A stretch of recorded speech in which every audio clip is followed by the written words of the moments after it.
Lawyers, when did you win your case because of the opposing lawyer messing up? It was a drug-related case where the lawyer defended a cannabis dealer in California. If you know California, you know that everyone smokes pot. Either way, the dealer was accused of being part of a big network of suppliers that acted on the black market. So, you could say it was kind of an important case. The lawyer defending him was the big shot type of lawyer known for getting people off the hook for marijuana-related charges. You could say he really wanted his niche. Everything was going smooth and the lawyer presented well put together arguments. He cleverly argued the evidence against his client, placing him at different locations, putting together alibis, and all the sweet talk that you pay a lawyer from to get you out of trouble. He was doing an amazing job so far. This lawyer was known for addressing the jury in an oratorical way. He would often approach jury and persuade them with his legal charm and the smirk of a man who is being paid too much. He can be quite convincing. However, in his attempts to come closer to the jury, in order to express his arguments in favor of the defendant more convincingly, one of the members of the jury smelled weed. You know, the stingy herbal smell that we all came across at some point or another. The distinctive smell made him raise this issue with the judge. Without hesitation, a member of the jury stated, "Your Honor, I believe I smell weed." The judge then instructed to the lawyer, "Sir, would you kindly come over to have a chat?" As the lawyer came closer to the judge, you could notice his reactions clearly. The judge was pulling a disgusted look like he used to do when maybe he caught his grandson smoking in his garage. He started to repeatedly hit his hammer against the wood, shouting, "This is unacceptable. Are you in possession of drugs at the moment?" The lawyer reached into his pocket suit and found half a gram of leftovers from last night. Apparently, when you party too much you tend to forget stuff. The case was dismissed for now, and the lawyer was the one who actually had to face charges. He was also found in possession of larger amounts stored at his address. The police's theory is that he received compensation this way from his clients. Because you know how it is in California, everyone smokes pot. That was the easiest case I've ever won. It was a divorce case. My client was a middle-aged woman who got fed up with her relationship. I can understand those type of situations, because I have dealt with a lot of cases. Sometimes it goes smooth and sometimes can turn quite nasty. However, this case falls under the category of unexpected. The wife wanted to her share into the company they both built. As the company was formed and developed jointly, she claimed that she would be entitled to half. After the financial checks were conducted, the wife discovered their company lost money every time in the last few years and it's maintained only on credit. There are outstanding loans worth even more than the company itself. The husband tried to keep all of this secret, hoping that one day they would pull through. Nevertheless, the amount of debt was not sustainable and now he would have to pay back what he owes. But surprise, surprise. He actually owns nothing. On the day of the hearing I was upset for my client, because I knew how this would play out, and she ends up with nothing. Reading through the morning paper trying to take my mind away of the case, I come across compelling information. Something that might change everything. I arrived at court and presented my case. The husband's lawyer brought forward his arguments, saying exactly what I've anticipated, which is that his financial situation is not favorable to pay the wife. So, I took the newspaper out of my briefcase, and I point towards a small section in the corner of the paper. The back quote lottery winners section was reading the name of the husband. A hefty prize was won by the lucky ticket the husband bought 3 days ago. The judge ruled the decision in our favor and the prize went towards company's debts and settlement. They say the chances of winning the lotto are impossible. However, the chances of losing a case in court are higher if you don't read the morning paper. I remember this case in my early career. I was just at the start, so I was still making my way up.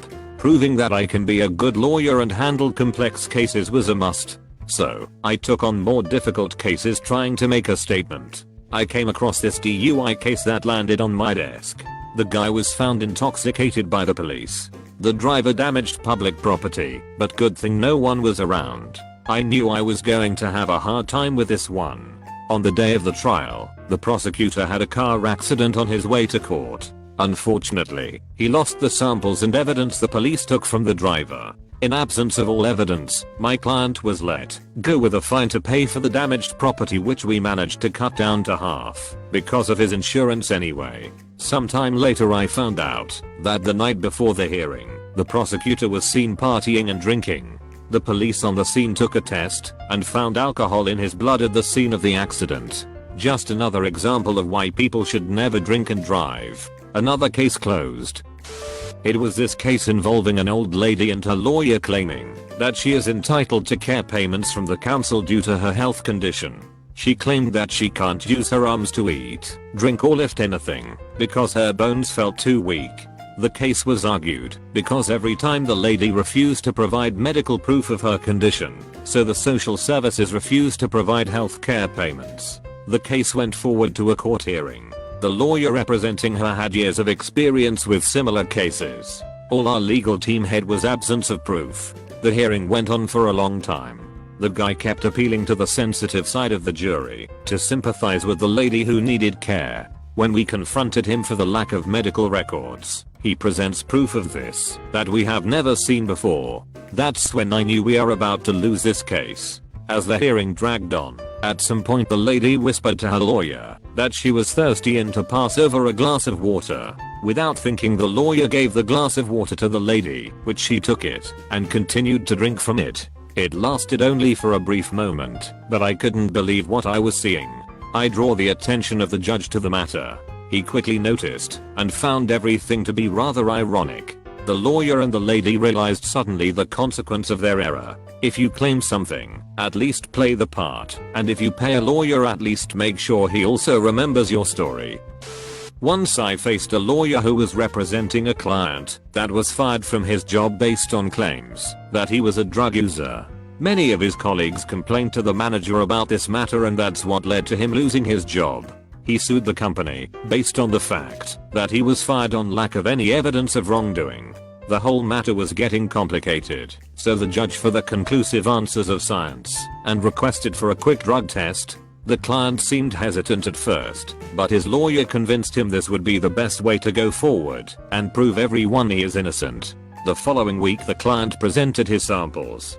They got tested, and the results were ready for the next hearing. The results turned positive for drug use. The client burst into denial, saying that it can't be. He admitted that he got samples from someone because that's what his lawyer advised him to do. So, he asked for help from a friend of his in the samples, but it turned out his friend was a user. The lawyer lost his license for obstruction of justice, and the client was found guilty for fraud and manipulating evidence in court. 2 weeks later the guy got drug tested, and it turned positive. I was dating this really hot chick. As any romantic stories of our generation, it started online. For some reason, she found the fact that I was a lawyer very attractive. Maybe she liked the money, or maybe it was the suit or the smile. I haven't really questioned what her profession was because she was too hot for me to care. So, we started seeing each other in the weekends and things went well. Few weeks down the line an important case comes on my desk. And I know I have to win this case because I win every case. To my surprise, when I arrived to court there was this lady who was representing the other client. It was the woman I was dating. We both locked looks, and we got lost for a second. We slipped a smile, but we knew this is not going to end well. Why on earth she didn't tell me she is a lawyer as well? I was representing a client that got caught up into a romance scam, claiming her trust was abused by what she thought to be her partner. There was no incriminatory evidence at first glance due to the fact they were allegedly into a relationship, thus implying some level of trust between parties. I had difficulties building up the case in favor of my client. I could notice that the opposing lawyer, my date in the weekends lol, was feeling hesitant. She had the disgusted look that was testing her ethics. She couldn't resist, and during her time in front of the judge, she went all out on her client. Like literally, all out. How people should not be abused in a relationship, either emotionally, physically or financially.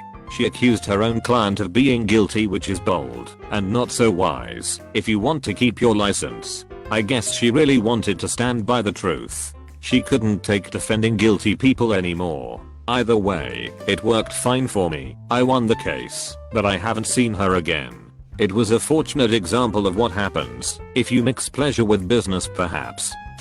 The lawyer kept claiming it wasn't his client's fault. He said, "It is not his fault, the car got out of control. The car looked absolutely wrecked." The judge was particularly concerned about this case and the incompetence he was saying. He asked, "What made you speed in such a manner, young man?" "The police took a test, you didn't have alcohol in your system." The client thought about it for a second and replied, "Well, you see, Your Honor, it is difficult to drive barefoot." The judge, surprised by his response, he proceeded asking his lawyer, "Why was your client driving barefoot?" The lawyer coughed briefly, arranged his tie and said, "My client's flip-flop snapped off. It must have been the second-hand material. It was not his fault the flip-flop got stuck on the gas pedal." The judge, baffled by what he hears, he states, "Now here is some information we weren't aware of." Quickly realizing the lawyer's expression shows regret because of saying something he knows he shouldn't have said, the judge found his client guilty of reckless driving and taking inadequate safety measures. The moral of the story is to never wear flip-flops while driving. One time I remember winning a case because the other lawyer's wife went into labor. He literally got out in the middle of the hearing running while his wife on the speakerphone. It was only understandable, one of the most important days in a man's life. The client was asked if he wishes to postpone the hearing until he can find another lawyer. He was also given the opportunity to represent himself if he wishes, and he went for it for some crazy reason. It was one of the easiest cases I've ever won. God bless the child.